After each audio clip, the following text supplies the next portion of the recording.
Seja muito bem-vindo, muito bem-vinda ao Conversa Diária. Aqui no meu, no seu, no nosso bate-papo leve e descontraído e cheio de histórias boas para contar. O nosso convidado de hoje, ele já sabia o que queria da vida aos 11 anos, construiu o seu primeiro site e ainda recebeu por isso.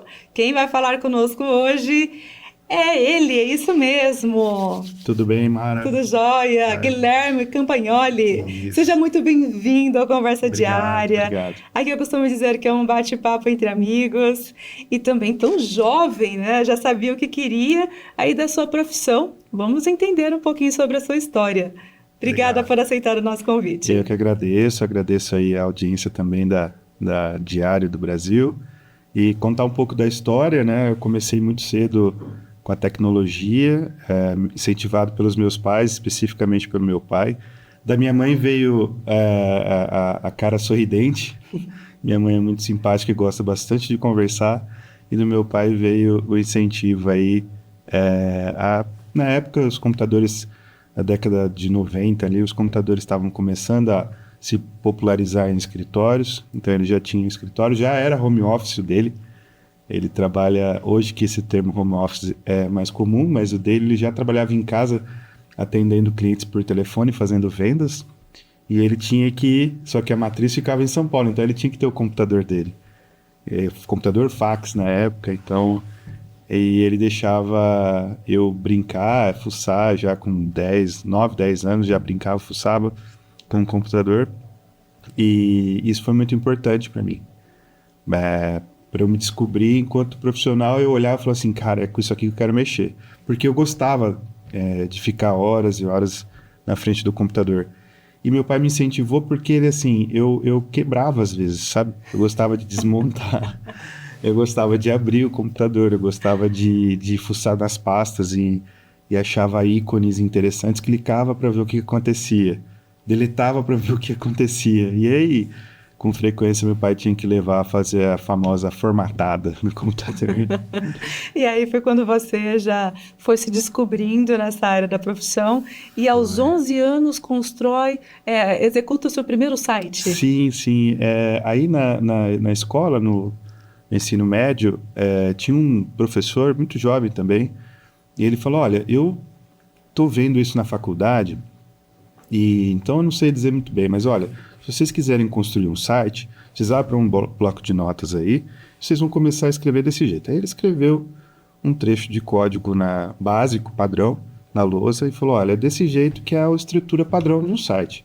Mas se vocês quiserem saber como funciona, como construir melhor, vocês entrem no UOL, e aí clica um botãozinho direito, vai lá ver código-fonte que vocês vão saber. Vocês conseguem copiar o UOL para dentro do seu computador. E aí você vai testando. E aí eu fiz isso. Testei e a coisa começou a andar. Foi quando eu comecei a ver que no bairro ali de casa tinha algumas empresas de tecnologia que precisavam de site. E aí meu pai me incentivava, falava assim, vai lá e fala com ele se ele não está precisando de um site, até para você treinar. Ele já incentivava não só o lado, né, da parte da tecnologia, como também de comerciante, Sim. né? Esse lado. Você é natural de Lençóis Paulista. Lençóis Paulista, aqui do lado. E foi bacana, porque assim, cobrava, acho que na época a primeira vez foi R$ 100, foi de um laboratório de próteses que tinha perto de casa, fui lá, e acredito também que eles fizeram muito para incentivar, né? Era saindo da infância ali, né, para a adolescência, acharam bacana e me incentivaram também. E aí eu vi que isso era algo que, poxa, me deixava muito feliz fazer isso. Me encantava muito. E aí comecei a pesquisar mais, fazendo outros sites, aí fui aprender a mexer também, porque aí você sabe fazer o site, mas você vai ter que saber escrever também um pouco sobre o conteúdo, né? Você vai ter que entender um pouco de marketing para orientar o seu cliente, então, desde cedo, como que ele vai se posicionar. Você vai ter que orientar também sobre cores, quais cores você usa no site, quais os tamanhos de fonte. Então, alguma noção ali do negócio do cliente você acaba percebendo. Então, muito cedo eu comecei aprender sobre isso. Foi E bem depois bacana. você foi para uma formação, uma graduação que é Aí eu fiz relações públicas, mas eu já fiz um pouco mais tarde relações públicas, porque eu sempre tive que trabalhar e conciliar. Eu tinha que conciliar o trabalho com o estudo, né? Então, eu fui fazer faculdade já tinha uns 25 anos. Antes disso, eu saí de Lençóis com 18, fui morar em São Paulo, trabalhei 2 anos lá numa rádio, também responsável pela parte de infraestrutura do site, né? Do site em si, não do conteúdo dele. sua paixão sempre foi a tecnologia. Sempre foi a tecnologia. E então eu não conseguia conciliar. O custo de vida de São Paulo era muito alto, meus pais já não conseguiam, naquele momento, me apoiar financeiramente, mas eu fui tocando barco. E aí, quando eu entendi um pouco sobre que fazer o site em si já não era mais a bolha, porque eu venho isso quando eu tinha 11 anos, era 2002, quase. Então ainda a gente tinha aquela bolha das empresas quererem estar na internet, né? Depois essa bolha passou, as empresas já tinham um site na internet, então elas queriam se comunicar melhor através dos seus sites. Aí já tinha que ter os diferenciais lá dentro, né? Então foi quando eu fui conhecer o curso de Relações Públicas e adorei. Se complementaram. E se complementou. Era uma ferramenta que eu não tinha, que é a comunicação. Então eu achei muito bacana, acrescentou muito na minha vida, fazer relações públicas, e cá estou. E a gente estava até falando aqui nos bastidores em relação de perceber a habilidade de cada um. A Sim. sua, muito jovem, foi incentivado pelo seu pai, e você também estava falando aqui da família, que já observa aí Sim. no filho e nas enteadas. Conta um pouquinho pra gente, até para que quem nos acompanha também começasse a atentar aí, né, nas pessoas, nos filhos, nas crianças, que acho que é algo importante, porque quanto mais jovem você sabe o que você quer seguir, melhor é também, né? Eu acredito que sim. Você tem essa aptidão e a criança começa a despertar começa a se manifestar melhor sobre aquilo que ela gosta, aquilo que deixa ela, até que faça com que ela se divirta, né? Eu me divertia muito fazendo o site. Eu acho que era isso que meu pai via. E eu vejo hoje na minha filha a Marina, e eu tenho a Milena, que é minha enteada, e o Lorenzo, que é meu enteado. A Marina e a Milena têm 11 anos, cada uma, a mesma idade, e o Lorenzo tem 8.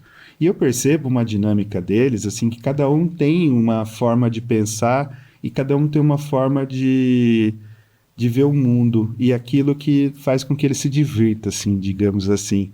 E a gente já vai testando algumas coisas. O Lorenzo, ele tem uma criatividade, uma imaginação muito maior, no sentido de a gente brinca que ele vai ser talvez um grande roteirista, porque ele cria histórias narrativas dentro da cabeça dele que são fantásticas. Gosta de dinossauros, astronomia, gosta de robôs, então ele é muito mais ligado, mas na história disso tudo. A Milena, ela gosta muito da estratégia, ela é muito estrategista. Ela gosta de montar hipóteses das brincadeiras, e ela cria lá, outro dia ela criou um quadro com as hipóteses, e aí ela distribuiu as atividades para cada um testar as hipóteses, e aquilo era a brincadeira deles. Então eu vejo uma aptidão muito grande ali na questão de gestão, de planejamento estratégico nela. A Marina, ela gosta de pôr a mão na massa. Então ela, por exemplo, ela teve uma aula com uma plaquinha chamada Arduino.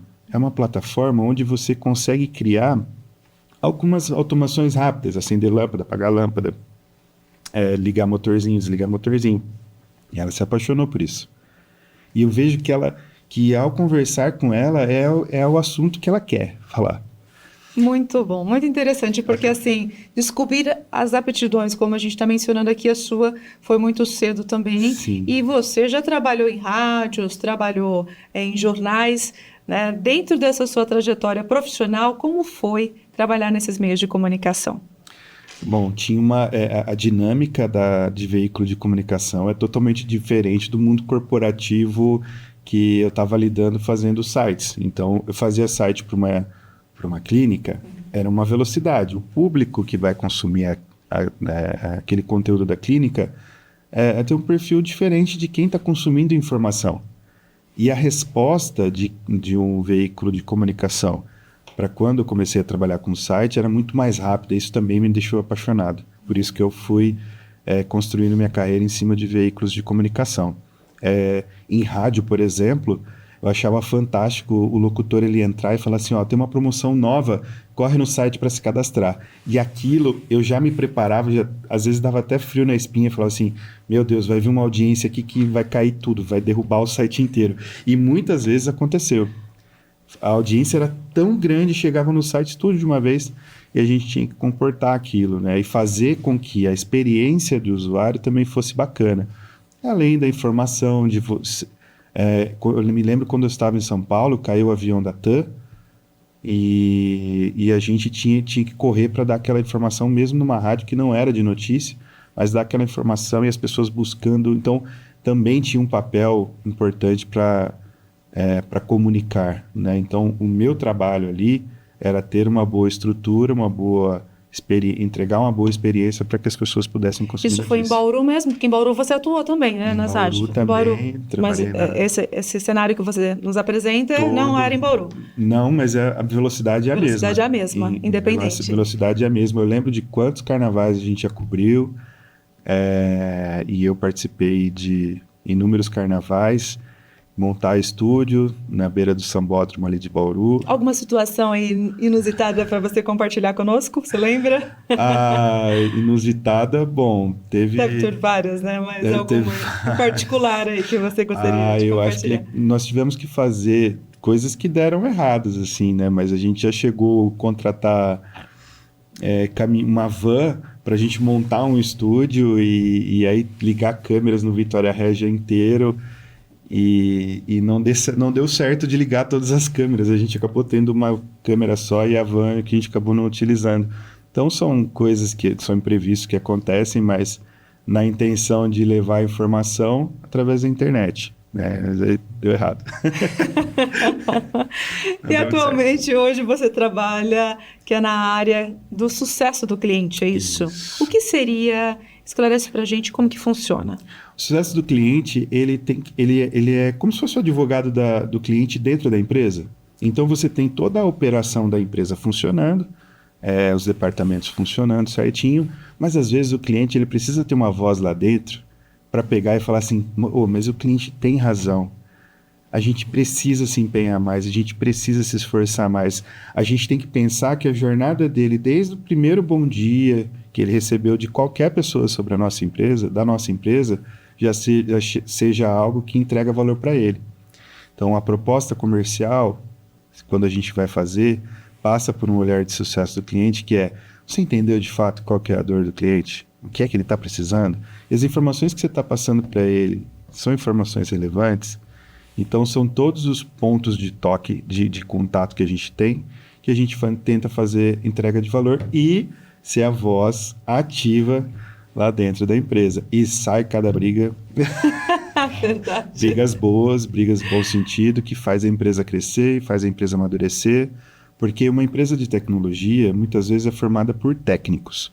E a gente vem de gerações que o técnico era hardware. Então, às vezes a pessoa ela era muito boa tecnicamente, mas não conseguia conversar. Ela não tinha essa habilidade para conversar. Então, essas pessoas acabaram se tornando empresários e até, enfim, caminhando. E aí, então a gente entra com esse olhar de sucesso do cliente para harmonizar toda a relação.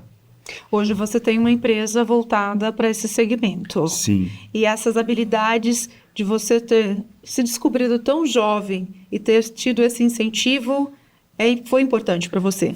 Com certeza. É uma bagagem de vida, de tempo. Tenho 37 anos, sou bem novo, ainda me acho novo, mas é uma bagagem que foi construída com muita experiência, muito teste, muito acerto, muito erro. Isso foi importante para a gente fazer as entregas que tem hoje na empresa. Tá? São duas empresas de tecnologia de informação, uma é serviço, a outra é produto. Muito interessante. Você era aqueles, então, que a família sempre pedia para arrumar alguma coisa.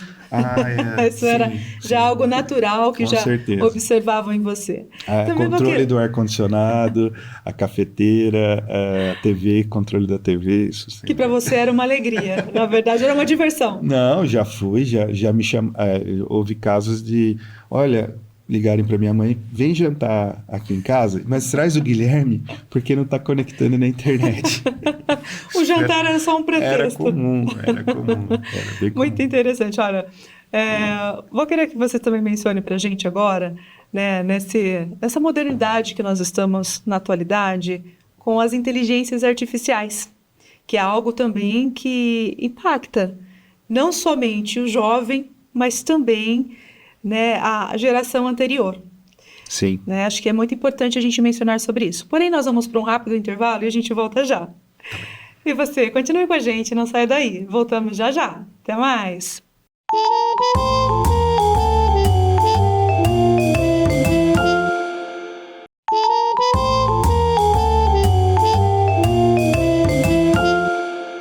Voltamos com Conversa Diária, falando com Guilherme Campagnoli. De sonho virou-se um profissional, uma realidade, aquilo que ele tinha, né, no começo com a tecnologia. Antes de irmos para o intervalo, perguntei para você qual é o impacto, né, da tecnologia, inclusive a inteligência artificial, na sociedade em geral. Como que você observa essas mudanças hoje? Legal. Bom, a inteligência artificial, eu acho que tem gente ainda que não percebeu, não teve contato ainda. Eu acredito que tem uma boa parte da população no Brasil que ainda não percebeu, mesmo ela já estando presente no WhatsApp, por exemplo, que essa sim é uma ferramenta de comunicação em massa, né? Hoje todo mundo tem um celular, ou uma boa parte da população tem um celular, e já está presente. Então, com o próprio WhatsApp, você tem ali como conversar com a inteligência artificial. Isso já está acessível. Mas ainda não faz parte da realidade de uma boa parcela da população. Mas para a população que faz parte, principalmente a minha realidade, que é de tecnologia, hoje eu sinto que ela potencializou muito o meu trabalho, as entregas da empresa e entregas pessoais, inclusive no sentido que impactavam, por exemplo, a fala de alguém, o texto, a comunicação. Eu, por exemplo, senti uma dificuldade muito grande para escrever um e-mail, às vezes, porque às vezes eu tinha uma visão técnica, mas com quem eu ia me comunicar não era tão técnico. Então, por exemplo, eu tinha que mandar para o dono da empresa, para o presidente da companhia, para um diretor, que às vezes ele tem uma outra visão menos técnica, mais visão de negócio, eu precisava traduzir isso para ele. Então, hoje eu me comunico muito melhor, eu expresso as minhas ideias, converso com o ChatGPT, alinho, é o meu pensamento, é a minha opinião, só que estruturado de uma forma que a outra pessoa vai poder entender melhor. Então, olha que barreira eu consegui romper para a minha vida profissional. Você entende como um ganho, né? A sociedade é algo que não tem como voltar. Não Na verdade, volta, né? É não. algo que vem para somar de forma positiva. Eu acredito Em todas que as áreas. todas as áreas. Eu acredito que ele tem um impacto positivo, tal qual um celular, e negativo também. E qual é esse negativo? Acho que é importante mencionar Eu também. acredito que se você... eu vejo que às vezes as crianças que estão estudando assim, às vezes fica tentado a perguntar para a inteligência artificial como se resolve determinada questão, e eu acho que isso é muito prejudicial. Ela tem que saber perguntar para a inteligência artificial como que eu estudo melhor sobre determinado assunto. Mas ficaria prejudicial se ele perguntasse já a resposta. Então, na jornada de aprendizado, eu acredito que isso precisa ser muito bem pensado para não virar um tiro no pé dessa geração que está vindo por aí. E fora também golpes que isso facilita. Hoje a inteligência artificial consegue clonar a voz de alguém, te ligar o Antônio Fagundes, por exemplo, falar alguma mensagem. Você vai achar que tudo bem que não é porque é o Antônio Fagundes. Mas facilmente pode se passar. Mas tem pessoas que acreditam e acabam caindo no golpe. Você trouxe aqui, se posicionou muito bem. Até questão de familiares, inclusive. Se clonassem a minha voz, a tua, ligar para um familiar meu, muito provavelmente ele vai acreditar nisso, né? Então, eu até brinco com meus familiares, eu falei, ó, vou combinar uma senha com vocês. E se um dia eu tiver precisando de dinheiro, eu vou falar essa senha, tá bom? Aí vocês me mandam o dinheiro, fazendo favor, que aí sou eu. Mas tem esse lado, infelizmente, que facilita para quem comete crime também, né? Mas eu vejo que ainda a gente precisa encontrar um caminho social e cultural para encaixar, de fato, a inteligência artificial, assim como houve o ajuste para quando entrou a internet, quando entrou o celular com internet. Então, demora um tempinho ainda para a engrenagem girar da economia, dos ajustes que precisam ser feitos. Em termos de profissões também, a gente acaba sabendo de relatos de mercado que algumas profissões já estão sendo substituídas ou reduzidas, né, o quadro profissional por conta da inteligência artificial. Mas essas pessoas também estão sendo realocadas, às vezes, para dentro da empresa, ou tem uma estratégia ali para diminuir o impacto de desemprego para esse setor. Mas eu acredito que a gente vai se ajustar. Nós sempre fizemos isso. Então, eu imagino que desde a época que se inventou a roda até a época da industrialização, a época da internet que surgiu, tudo vai se transformando, as coisas vão se encaixando. Então, acredito que a gente chega lá, mas eu vejo que tem um ganho, sim, muito grande para produção de conteúdo, para comunicação. Você imagina que agora eles soltaram, teve alguns ensaios para traduzir uma conversa, assim como a nossa em tempo real, mas eu falando em português, se você for americano, eu falando em inglês, e a gente se entender, a minha fala traduz para você em tempo real e a sua para mim em tempo real. Então você imagina que hoje eu não sou fluente em alemão, mas eu poderia conversar uma entrevista com um alemão. E olha que quebra de barreira fantástica, geográfica, que isso representa.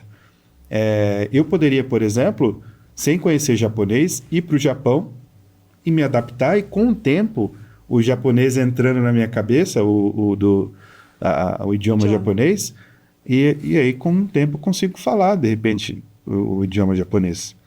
Então eu acho que essa transformação ela é fantástica. A gente tem bons ventos aí por vir. É algo que vem realmente para somar com a sociedade a partir do momento que ela saiba fazer um bom uso dessa ferramenta. Com certeza. Nos bastidores a gente estava até comentando sobre a questão do idoso, por exemplo. Eu queria que você trouxesse esse exemplo, né? Porque tem as IAs aí como que chama? Agora me fugiu o nome, mas tem outras plataformas também que contribuem, né, e ajudam essas pessoas, sim, os idosos, por exemplo. Sim, eu vejo um papel, porque a inteligência artificial ela consegue ter uma linha de raciocínio, ela consegue se comunicar perfeitamente, ela consegue já ter uma voz, ela está criando já uma imagem muito real. Já tenho visto assim comerciais, VTs de TV produzidos por IA, fantásticos, incríveis. Então, para um idoso, por exemplo, às vezes um idoso que se sente muito solitário, pode ser uma companhia. Você imagina para um idoso ter uma inteligência artificial que, além de fazer a companhia, vai gravando a história de vida dele. Então, todos os dias a inteligência artificial pode perguntar, e aquela história lá daquela vez e tudo mais, e gravando todo aquele repertório que tem na cabeça de um idoso e transformando aquilo num livro, de repente, para os seus familiares. E aí isso vai fazendo a companhia para o idoso, estimulando ele, porque existem, às vezes, algumas enfermidades que precisam ser estimulada a memória e tudo mais. Alzheimer, por exemplo. Então, eu imagino um ganho significativo nesse setor. Também, aqui conversando com o pessoal do bastidor aqui do câmera, ele citou um outro exemplo, o Rodrigo, sobre câmeras que ficam vigiando, assim, olhando para o idoso, e se ele cair, ele já faz uma ligação para algum familiar. Então, isso pode ser também acompanhado com uma inteligência artificial. Então, a gente tem aí, sem dúvida alguma, ganhos significativos para a sociedade. Muito bom. Olha, estamos caminhando já para o final do nosso bate-papo. E uma curiosidade, você é mais da tecnologia ou do café? Ou dos dois? E como eu falei, né, a tecnologia veio um pouco do meu pai e o sorriso da minha mãe, né? Então, a minha mãe, ela adora conversar, então eu acredito que tem um pouquinho dos dois. Gosto bastante de conversar, gosto de trocar ideia, gosto de observar. Também tive bastante inspiração do CEO dessa emissora, que o seu Renato Zaiden, que sempre me puxou para o olhar humano, olhar cultural. Mesmo eu trabalhando com tecnologia, ele sempre me provocava num bom sentido. Então, tive uma boa escola com ele. Então, acho que um pouco dos dois, se puder tomar café falando de tecnologia, é legal. Excelente. Então, olha, eu vou pedir para você deixar uma mensagem para quem nos acompanha, aquilo que está no coração. Fica à vontade. Bacana. A mensagem é simples. Eu acho que a gente não precisa ter receio dessa questão da inteligência artificial, da educação para os nossos filhos. Eu acho que as preocupações que a gente tem com eles continuam desde que o mundo é mundo. Mas a gente precisa desacelerar um pouco, eu acredito. Nós não precisamos correr o tempo todo para consumir algo novo, para estar sempre na moda, para tentar ser rico, não entrar tanto na velocidade das redes sociais, né? Porque você pula de história em história muito rápido, ao mesmo tempo que você está consumindo uma notícia, você está vendo entretenimento, você está vendo uma piada, você já vê alguma notícia que não é tão boa, e aí daqui a pouco você já vê uma receita que você já quer aprender, e isso em poucos minutos. Será mesmo que a gente precisa dessa velocidade toda? Será que a gente não precisa ter pouco menos de experiências, e mais boas experiências duradouras, né? Eu fico um pouco de receio da gente se esquecer um pouco dessa relação humana, pessoal, assim como a gente esqueceu o número do celular dos nossos pais, dos familiares, a gente já não lembra mais. Eu não sei mais o número. Aí seria aquela pergunta que eu te fiz. Entraria o café. Entraria o café. Aquele momento, aquele contato humano. Tecnologia é bom, mas vamos devagar um pouquinho. Muito bom, muito gente bom. Aproveitar. Muito obrigada pela sua participação aqui no Conversa Diária. Conversando que a gente se entende, aprende um pouco mais. Obrigada por aceitar o nosso convite. Eu desejo para você sucesso. Agradeço você, Mara, Renato Zaiden, Renatinho. Obrigado a todos aí da emissora. Até uma próxima. Sucesso. Valeu, obrigado. Vocês também. Conversamos então com Guilherme Campagnoli, esse jovem aqui que, por meio da tecnologia, vê o presente e também o futuro. Espero que tenha gostado, assim como eu, gostei bastante e aprendi muito aqui. A você eu deixo o meu muito obrigado pela sua companhia e até o nosso próximo encontro. Até mais. Tchau, tchau.